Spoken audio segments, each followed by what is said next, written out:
दोस्तों, आज हम कार्यपालिका में प्रधानमंत्री से संबंधित कुछ महत्वपूर्ण प्रश्नों पर चर्चा करेंगे। तो चलिए शुरू करते हैं। हमारा 11वां प्रश्न है, आज तक कितने प्रधानमंत्री ऐसे हैं जो प्रधानमंत्री की शपथ लेते समय किसी भी सदन के सदस्य नहीं थे।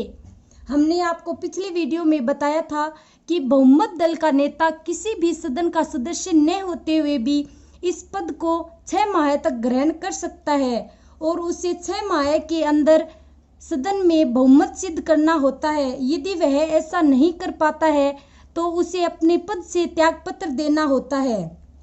आपको भी इस प्रश्न में बताना है कि किसी भी सदन का सदस्य न होते हुए भी प्रधानमंत्री की शपथ लेने वाले कितने प्रधानमंत्री हैं। ऑप्शन है 1, 2, 3, 4।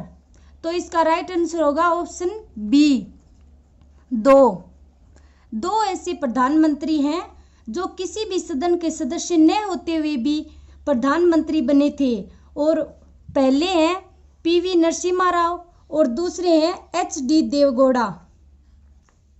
हमारा अगला प्रश्न है, किसी भी दल को स्पष्ट बहुमत न मिलने पर राष्ट्रपति बड़े दल या गठबंधन के नेता को प्रधानमंत्री नियुक्त करता है तो उसे कितनी अवधि में सदन में बहुमत सिद्ध करना होता है।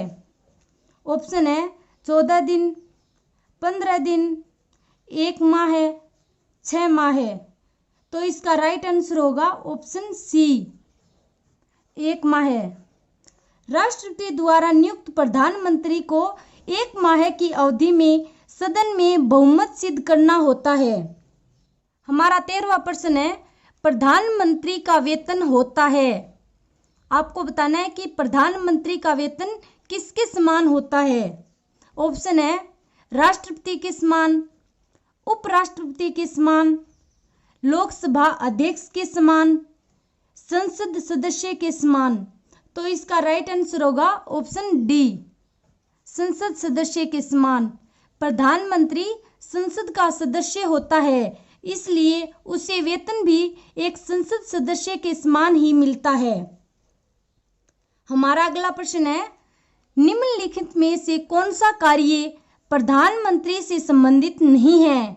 आपको बताना है कि कौन सा कार्य है जो प्रधानमंत्री से संबंधित नहीं है।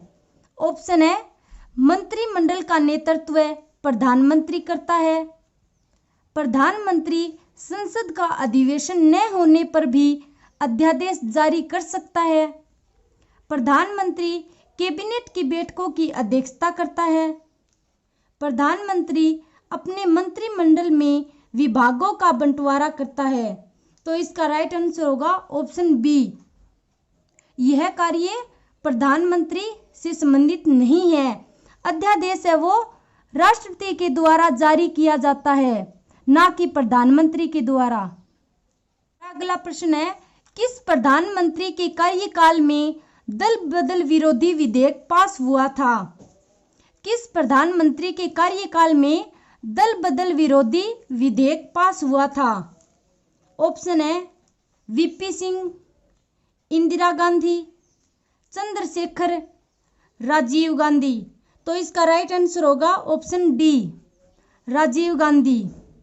52वें संविधान संशोधन 1985 के द्वारा संविधान में दल बदल के आधार पर 10वीं अनुसूची जोड़ी गई थी। हमारा अगला प्रश्न है, एकमात्र प्रधानमंत्री जो मनोनीत व निर्वाचित दोनों हैं। एकमात्र प्रधानमंत्री जो मनोनीत भी थे और निर्वाचित भी थे।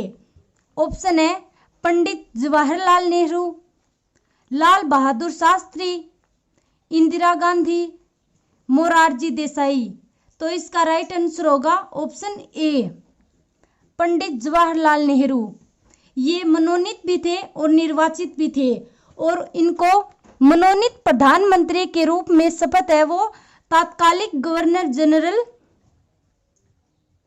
लॉर्ड माउंटबेटन के द्वारा दिलाई गई थी।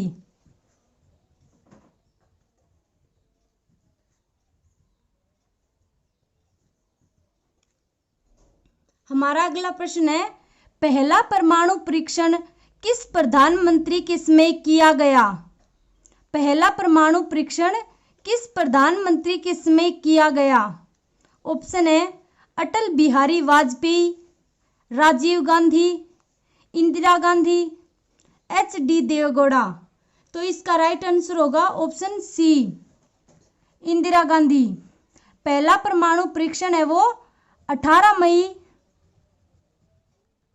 1974 को किया गया था और उस समय इंदिरा गांधी प्रधानमंत्री थी।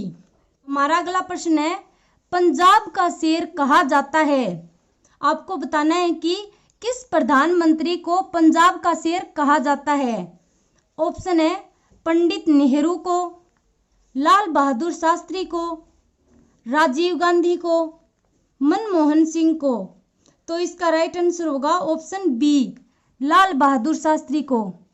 पंजाब का शेर लाल बहादुर शास्त्री को कहा जाता है। हमारा अगला प्रश्न है, एकमात्र प्रधानमंत्री जिनके खिलाफ अविश्वास प्रस्ताव पारित हुआ। ऐसे कौन से प्रधानमंत्री हैं जिनके खिलाफ अविश्वास प्रस्ताव पारित हुआ? ऑप्शन है वीपी सिंह, चंद्रशेखर, अटल बिहारी, मोरारजी देसाई।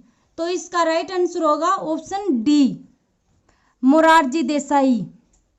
सन 1979 में मोरारजी देसाई के खिलाफ अविश्वास प्रस्ताव पारित हुआ था।